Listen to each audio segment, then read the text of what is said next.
Hello, I'm Cass and welcome back to my channel. I have like a couple of things to address straight off real quick. One, this is not my bedroom. I'm actually at Katie's filming this, so enjoy the bookcases while they're here. Two, if I look like a pirate a little bit, that's because I'm going to a Renaissance festival in like an hour. So I'm like halfway ready, but I feel like I need to address the vibes straight off. Let me talk about the 9 books that I read during September. I'm really excited to be bringing back wrap-ups and just having more opportunities to talk about the books that I've read with y'all. So without further ado, let me just hop right in. First, I want to discuss Assassin's Apprentice by Robin Hobb. This is the first book in the Farseer trilogy, and this was the Wyverns and Words book pick for September. We've already had the discussion, so if you want a spoiler-filled discussion with Katie and I, that is in the Wyverns and Words playlist. Now, this was a little bit tricky for me to decide whether or not I liked it or not. It took me about 150 pages before I fully was able to envelop myself into the story. I had to get used to Robin Hobb's writing. It is very detailed, very wordy, but it did eventually grow on me. It just took a little bit. In this book, we're following Fitz, who is a bastard child to one of the princes of the crown. However, things go down and he ends up training to become an assassin for the king.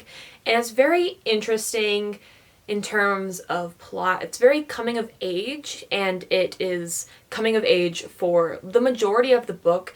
Not much goes down in the book until close to the end. Hey. Hey. Nothing really goes down in this book for at least, I think, 3/4. Wouldn't you say, Katie? I'd say like 3/4.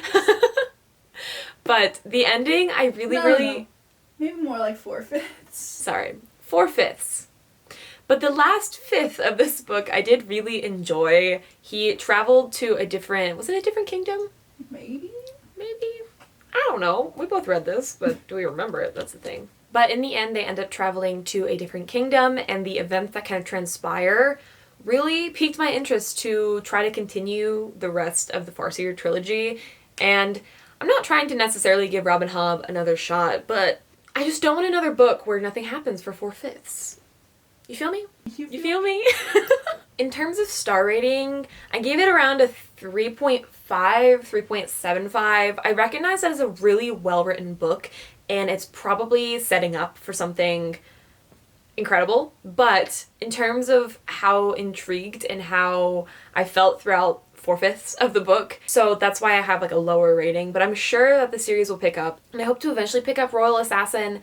But for now, that's my thoughts. Moving on. Next we have A River Enchanted by Rebecca Ross. This is my first Rebecca Ross book, and I absolutely devoured this book, let me tell you. I listened to the audiobook the entire time. The narrator, she absolutely sold the story, as well as just the writing was so whimsical, and I just loved being in this world. Essentially, our main character is Jack. He is living on the mainland when he gets a letter sent to him to call him back to the island. Now, the island has magic and spirits, and it's also divided into 2 clans, the Tamerlanes and the Breckons. And there's kind of not a mini war per se, but there's definitely like tense rivalry, and you can't really cross the border. Jack is actually called back to the island because girls have been going missing, and people don't know who is snatching these little girls, and they want Jack to kind of get to the bottom of it. I absolutely loved everything that happened in this book because it did have a romance plot, but it wasn't the main focus, in my opinion. It had so many fun, whimsical moments. I loved when the spirits were being called and we got to interact with them. And I also love how the spirits can't really be trusted, because I feel like a lot of fantasy books that I read that have spirits, they're like good spirits and they like help our heroes. But in this book, it was really hit or miss on whether or not you could actually trust the spirits. And it was so good. I absolutely adored this book. For A River Enchanted being my first Rebecca Ross book, I was so excited that I enjoyed it because I want to read the second book in this duology, and I also want to pick up Divine Rivals very soon. And now that I know that I enjoy the writing, I cannot wait. Another thing about this book that I really enjoyed, besides the obviously romance, which I loved, and I loved how the ending turned out as well, but there was different levels of romance. There was almost like an enemies, rivals to lovers type of situation, but then there was also like a revival and like rekindling of old love, which I absolutely adored. I loved the twists at the end, which obviously made me very excited to pick up the next book. What's it called? A Fire Burning? A Fire Endless. A Fire Endless. A Fire Endless. Thank you. I love this, like, I don't even have to Google anything. She's right It's here. right here. In terms of star rating, I did give this a 4.5. It wasn't quite a 5-star, but it was pretty up there. Next we have Vicious by V.E. Schwab. I went into this with very high expectations for the wrong reason. Essentially, the library copy that I had only had the first paragraph of the blurb, in which it explained that we had Victor and Eli and they were college roommates working on their senior thesis. Then things take like a dark turn and I'm like, cool, love that. Sounds dark academia, sounds like it's mostly set at college, and I do love a university setting. And so when I suddenly was like thrown into an environment that wasn't entirely taking place in a university, I was like a little sad, I'm not gonna lie. In terms of things that I did enjoy about this book, I really enjoyed the back and forth with the timeline. We would start in the present day and then we'd go back 10 years and then we'd go back to the present day but 2 days before. It's a little confusing to keep track of, but when you're reading the book, I feel like it flows pretty well. Plus, there's that intrigue of knowing things that are happening in the present, so when you switch back to the past, I'm always like, ooh, how are we gonna get there? It was definitely a fun read, but it wasn't exactly up my alley, and I didn't really connect with any of the characters. There was a few that I enjoyed, but they didn't really have enough screen time to have me fully invested in them, so I did end up giving this a 3-star. It was good.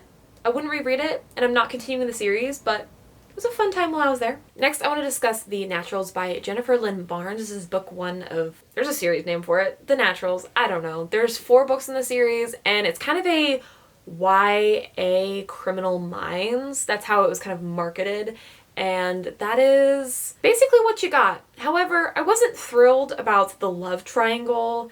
As much as it was kind of fun to be back in a YA where there's a love triangle, it wasn't well executed. It was also another case of I didn't really connect with the characters deeply enough to really care enough about their romance, and so that might be the problem. I'm definitely curious to see how the series will progress. They're a very, very quick read. I managed to finish this one all in one sitting, so it wasn't like a major investment of my time.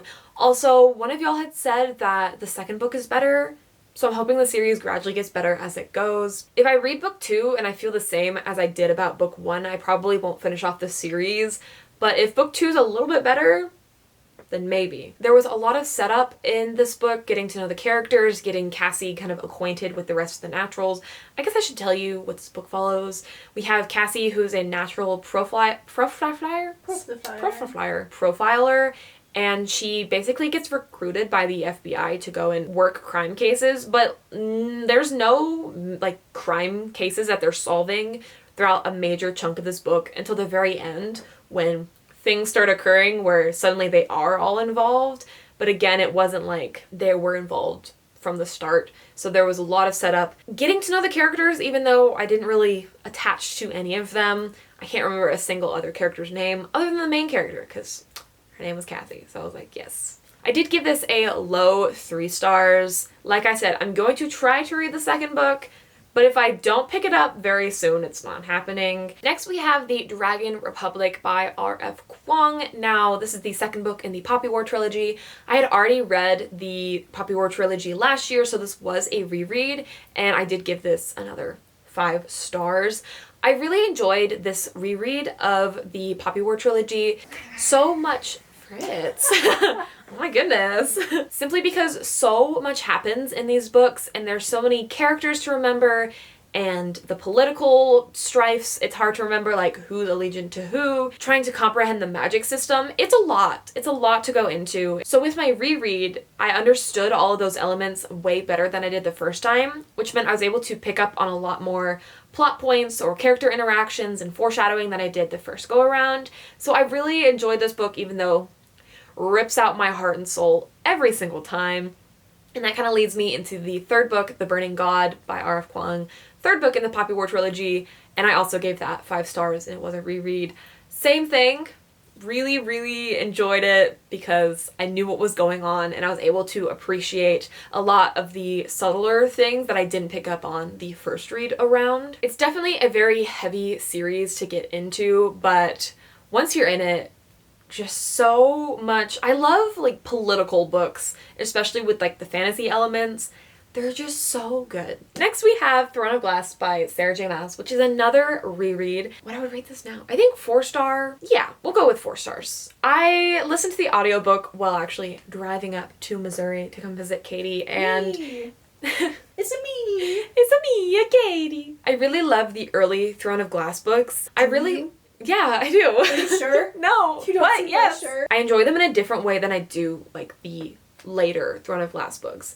I do really, really love this series. This was the first series by Sarah J Maas I ever picked up. I picked it up when the series wasn't even finished, so I have a lot of like nostalgic value with the Throne of Glass series, and it's just really fun. In terms of comparing the stakes to all the other books, the stakes are pretty low in this book. It did get a little boring with the investigation going on near the end. I was like, okay, let's just like wrap it up already. But it was so fun to get to see my boy Knox again, because he's one of my favorite characters and you don't really get to see him in the later books, which is a little sad. But yeah, that was my brief recap of my thoughts on Throne of Glass. I think I'm going to continue the series, but I'll just listen to the audiobooks whenever I have a spare bit of time. I don't know if I want to like fully dive back into this. I had the thought of trying to reread the entire series and reread Crescent City 1 and 2 before the third book comes out, but that's in January and I don't think I can binge all of these books in 3 months.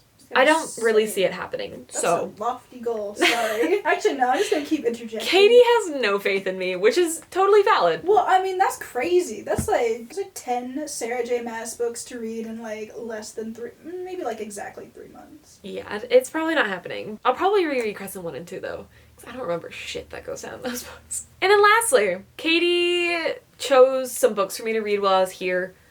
She had a bit of studying to do. I need to entertain myself. And she decided to bring me these to read. And these are the Twilight graphic novels. We have graphic novel part 1 and part 2.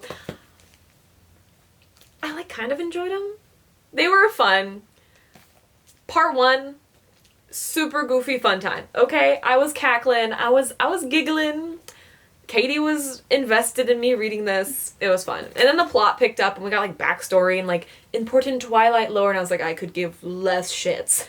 So part 2, not as good. But part 1, definitely a fun time. It was so funny to see these characters in a graphic novel form that's drawn in like an anime style. Definitely goofy, but just it was fun. Like, I don't regret reading these. This weekend, though, I will say I have consumed more Twilight content than I have in my entire life, because I also watched Twilight for the first time with Katie, and I think I just need a break from any more Twilight anything for the time being, and in the future, you know? We'll see. Maybe one day I'll watch New Moon, but that's like a far future type of thing. But those are all of the books that I read for September. I hope you enjoyed hearing my thoughts. Let me know if you have read any of these books. Honestly, the important question is, have you read the Twilight graphic novels?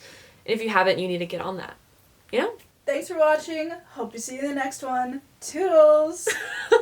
Bye, guys. Bye.